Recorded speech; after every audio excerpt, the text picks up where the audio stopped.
On the campus of Yale University stands the Voynich Rare Book and Manuscript Library. As a medieval European text that, curiously, was written in an unknown language. This cryptic book is referred to as the Voynich Manuscript. The fact that the manuscript is written in a way that nobody else could read it suggests that it is preserving knowledge that someone wanted to keep secret.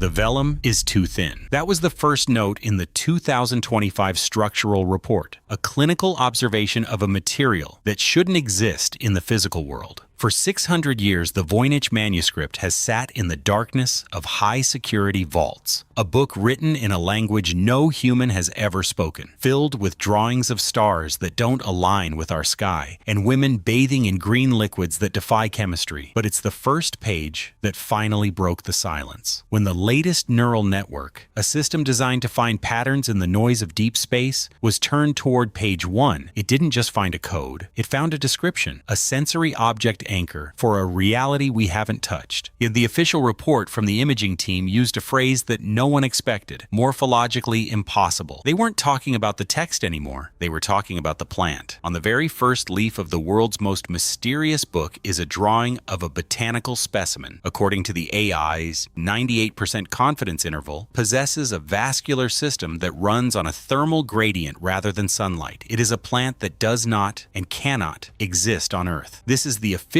language anchor that has left the academic world in a state of paralysis. The specimen is biological, but it is not terrestrial. We are no longer looking at a medieval hoax. We are looking at a field guide to a world that isn't ours. And as the AI begins to pull the first coherent sentences from the ink, the story is about to get much stranger. Imagine the atmosphere in that room. It's a windowless cube of translucent marble at Yale University's Voynich Library. The air is filtered, kept at a constant 50 degrees. It smells of ozone and the faint, sweet rot of ancient animal skin. For decades, the primary theory was that the Voynich was a brilliant 15th century con, a hoax manuscript created to trick a wealthy king into parting with his gold. But the AI has just rendered that theory obsolete. The machine didn't just read the book, it mapped it. And what it mapped wasn't a forgery, it was a witness statement. To understand why this translation is a seismic event, you have to stand where the investigators stood. This isn't just a book, it's a cold case that has defeated every great mind of the last century. In 1912, a Polish-American book dealer named Wilfred Voynich discovered the manuscript in a chest at a Jesuit college in Italy. He spent the rest of his life trying to crack it, convinced it was a secret work of the philosopher Roger Bacon. He died in 1930, having never translated a single word. Then came the giants of cryptography. During World War II, William Friedman, the man who broke the Japanese Purple Code and essentially founded the modern NSA, assembled a Voynich club of code breakers. These men were fresh off defeating the Nazis. They were the most powerful pattern recognition engines on the planet. They looked at the Voynich for years. Friedman's final conclusion, scribbled in his notes shortly before his death, was chilling. He didn't think it was a code, yet he thought it was an artificial language designed to be unbreakable by any mind that thinks in linear time. He became obsessed, his health failing as he tried to find a key that simply wasn't there. In 1988, science tried to take the lead. Carbon dating at a lab in Arizona delivered the first real shock. The vellum wasn't a clever imitation. It was real. It dated precisely to between 1404 and 1438. The skin belonged to calves that lived and died 6 centuries ago. The ink was applied shortly after. This wasn't a modern fake. It was a genuine artifact from the Renaissance. But the data didn't make sense. If it was written in the 1400s, why did the botanical drawings show plants with microscopic details that wouldn't be discovered for another 300 years? The team involved in the 2025 AI project didn't start with the words.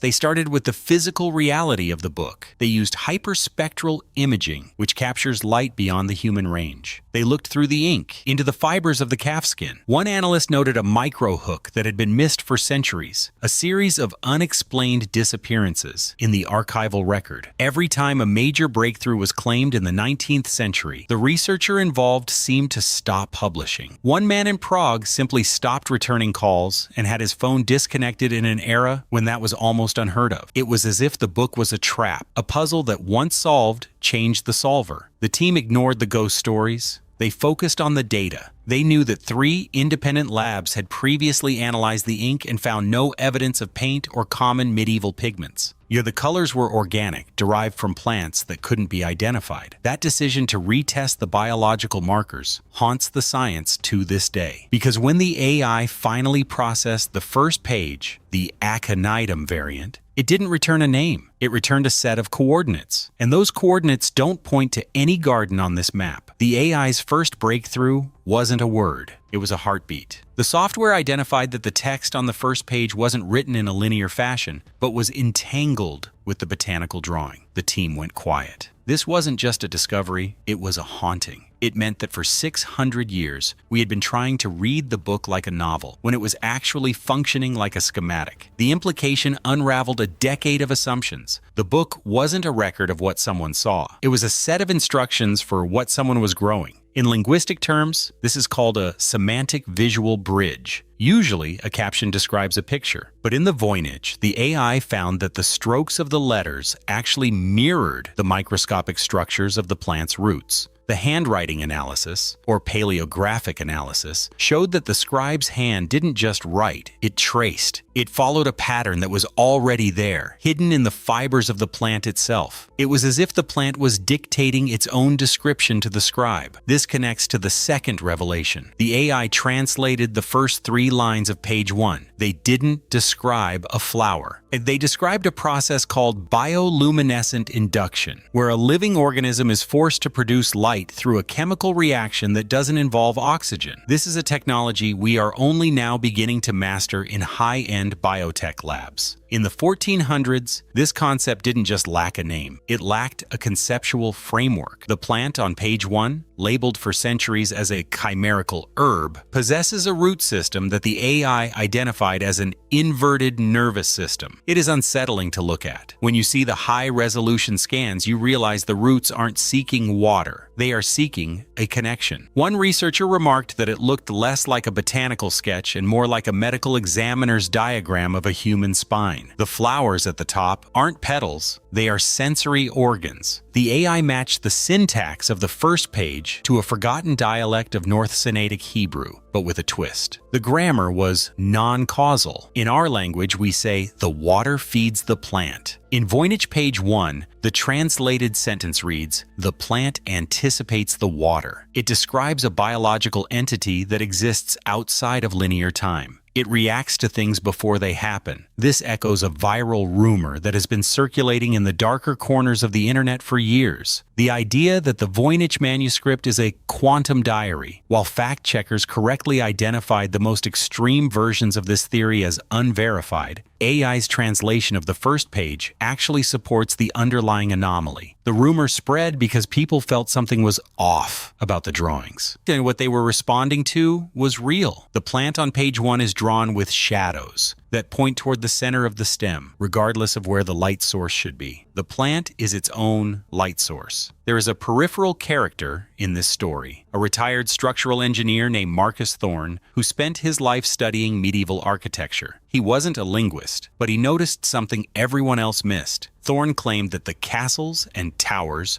drawn in the later sections of the manuscript weren't buildings at all. They were scaled-up versions of the plant's internal cellular walls. This is the age-through-layers technique in action. Near the surface of the manuscript's history, we see the 15th century vellum, but deeper in, as the AI found palimpsest markings, faint impressions of a previous text that had been scraped away. These markings show tools consistent with pick and chisel, not a quill. The implication is staggering. The original source material for this book might have been carved into stone before it was ever written on skin. A skeptic might argue that medieval artists often drew impossible things, monsters, dragons, and strange hybrids. But the AI pointed out a documented discrepancy. In every other medieval herbal or bestiary, the impossible creatures are made of known parts, a lion's head on a goat's body. The Voynich plant on page 1 is internally consistent. Its strange vascular system, its inverted roots, and its light-defying shadows all function together as a working biological machine. It isn't a fantasy, it's a blueprint. The researchers were starting to realize they weren't looking at a book from the 1400s. They were looking at a 14th century copy of something much, much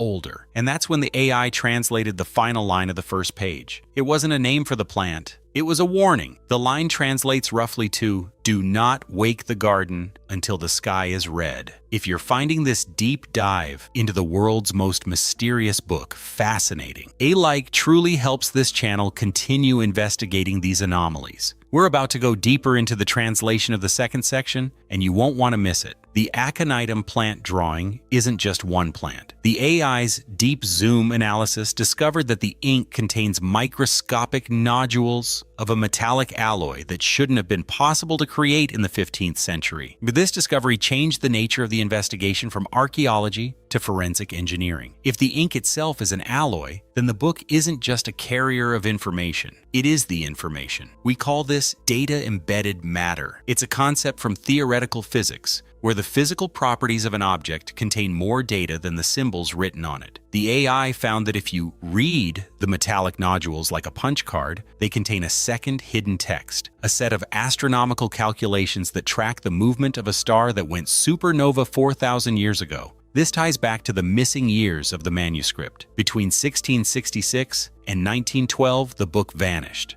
There are rumors of it appearing in the private collection of a Russian occultist who claimed the book hummed during the summer solstice. We can't verify the humming. We can verify that the vellum shows signs of electrostatic scarring, a type of wear that only occurs when an object is exposed to high voltage environments. In the 1700s, those environments didn't exist. This leads us to the most terrifying part of the translation. The AI began to analyze the women in the baths section, and the translation there suggests these aren't baths at all. They are incubation chambers. This is where the story shifts from a library in Connecticut to something far more uncomfortable. We have to move from what was found to what it could mean. If we take the AI's translation at face value, the Voynich Manuscript isn't a book of medicine or a book of magic. It is a teratoma, a biological record of an ecosystem that existed before our current laws of physics took hold. If Freedom of Information requests have confirmed that several government agencies have maintained active observation files on the manuscript since the late 1970s.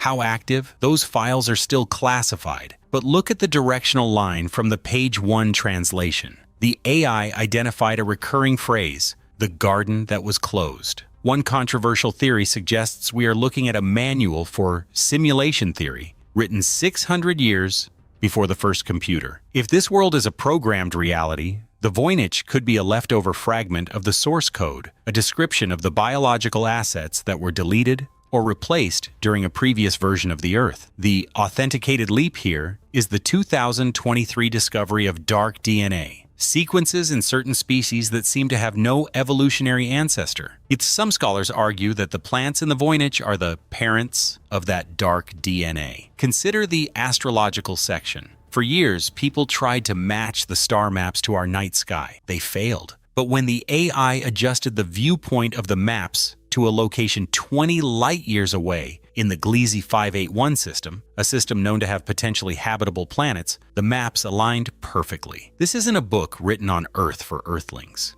It's a field guide for someone who came from somewhere else and was trying to remember what home looked like. There is another possibility, one that leads to a far more uncomfortable place. If the plant on page 1 doesn't exist on Earth, and if the stars in the astrological section don't match our sky, then the book might not be from our when, but from our where. Some researchers propose it's a traveler's guide, not to a different planet, but to a pocket dimension that overlaps with our own. The green baths, the strange pipes, the impossible plants, they aren't metaphors. They are literal descriptions of a place that exists just behind the veil of our perception. Of course, there are simpler explanations. It could be the work of a single, isolated genius, a man like Leonardo da Vinci, but a century earlier, who invented his own science and his own world. But that doesn't explain why the AI found quantum signatures in the way the ink was laid down. The data doesn't care about our comfort. It tells us that whoever wrote page 1 wasn't just a scribe. They were a witness to a reality we are only now beginning to simulate. Yet the source code theory gained traction when a group of Silicon Valley engineers pointed out that the loops in the Voynich script function identically to recursive functions in modern Python programming. The script isn't just words. It's a self-executing logic. If you read it in the right sequence, it builds the image of the plant in your mind. It's a form of biological software. And page 1 is the README file. We have come full circle, back to that cold vault in Yale. The first page, once a wall of silent gibberish, is now a door. But what kind of door? Through everything we've learned, the meaning of that first drawing has transformed. It is no longer just a plant that doesn't exist. It is a reminder that our understanding of history is built on a very thin layer of vellum. There is a time element to this that feels urgent. We are living in an era of synthetic biology and AI-driven discovery. For the first time in 6 centuries, we have the tools to actually build what is described on that first page. The prophecy, if you want to call it that, is that the book was never meant to be read until we were capable of understanding the technology it contains. But before we look at the cosmic implications, we have to look at the man who likely wrote it. There is a humanity pivot here that is often lost in the mystery. In the archives of a small village in the Italian Alps, near where the manuscript was found, researchers discovered a 15th century account of a silent man who lived in a cave near a glacial lake. The locals remembered him not for his strange books, but for the way he would bring green chilies and mountain herbs to the farmer's market, plants that were always slightly larger, slightly brighter, and tasted like nothing else on the mountain. The village records, still preserved in the local parish, describe him as the man who knew the sun's weight. He knew the names of all the villagers' children. He was kind, but he always had a faint metallic scent about him. The same scent reported by the 2025 AI team when they opened the lead-lined storage container for the manuscript. He wasn't a man who chose isolation because he didn't like people. He chose it because something made him feel he had to protect them from what he knew. One night in 1441, the records say, the cave collapsed. No body was ever found. But the next morning, the village children found a single, strange flower growing in the rubble. It didn't have roots in the ground. It seemed to be anchored to the air itself. It glowed for 3 days before vanishing. He was a guardian of a secret that was too heavy for his century. And now, knowing what was underneath his words, the description of a plant that anticipates the water and defies the light, that choice takes on a weight it never had before. He wasn't just a scribe. He was a survivor of something we are only just beginning to name. The manuscript now belongs to the Voynich Library. The door now belongs to an institution. The vault was upgraded in 2024 with a new biometric seal and an atmospheric control system that costs more than most small-town hospitals. The purchase price in 1969 was never fully disclosed, but the valuation of the book has since been listed as unquantifiable. Whatever is truly inside that book belongs to someone new now, and that someone has been very quiet since the AI finished its first page. The estate of the mystery remains sold and sealed. The buyer is an institution that values silence above all else. Whatever was growing in that closed garden belongs to the vault now, and the door has been locked from the inside. The question that remains isn't whether the AI's translation is accurate. The question is what we do with the answer. Was the scribe of the Voynich Manuscript the last survivor of a world that was erased? Or was he the first scout for a world that is yet to arrive? If the AI is right, and in the plant on page 1 is a blueprint for a life form that runs on thermal gradients and anticipates the water, then we are no longer the masters of biological science. We are just the latecomers. We are the children finding the single glowing flower in the rubble of a cave. Or is it possible that the non-existent plant on the first page isn't a plant at all, but a biological map of the human soul written by someone who saw us as we really are? Someone who knew that one day we would build a machine capable of reading his warnings. If this changed how you see the history of our world, share it with someone who needs to hear it. This investigation is just beginning. The AI is currently processing page 2, the section on celestial mechanics. And the early results suggest that our understanding of the moon might be entirely wrong. Subscribe to stay updated as we follow the data wherever it leads. The ink is still wet and the garden is waiting. The book is open, but are we ready to read it?